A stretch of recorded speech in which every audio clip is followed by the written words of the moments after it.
Good morning, I hope you had a productive night shift. Good morning. Yes, it was quite busy, but we managed. How about you? Likewise, it was a challenging night. But I wanted to discuss something with you regarding novel acute kidney injury biomarkers.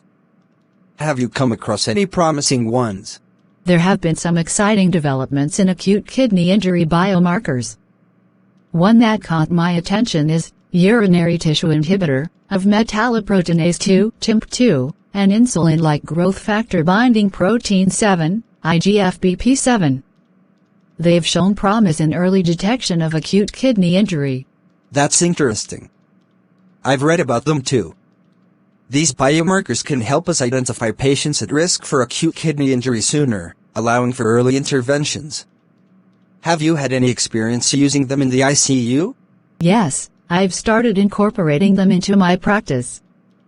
TIMP2 and IGFBP7 provide valuable information alongside traditional markers like serum creatinine. They help us identify patients who may develop acute kidney injury even before it's clinically apparent. That's great to hear. Early detection is crucial in managing AKI effectively. Did you find any specific cutoff values or thresholds to determine the risk? Indeed.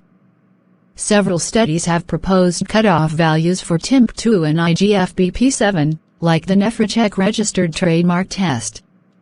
A ratio of TIMP2 to IGFBP7 above 0.3 suggests an increased risk of developing acute kidney injury within 12 hours. It helps guide our interventions and closely monitor these patients. Excellent. This information can be valuable in our decision-making process, especially when we need to assess the need for interventions like fluid management or adjusting medications. Any challenges you've faced while implementing these biomarkers? One challenge is the availability and cost of the tests. Not all hospitals have these biomarkers readily accessible, and they can be expensive. However, considering the potential benefits, it's worth exploring possibilities for wider adoption. I completely agree. It might be worth discussing with our hospital administration and laboratory services to explore the feasibility of incorporating these biomarkers into our routine practice. Collaboration and research could help us understand their long-term impact better. Absolutely, collaboration is key.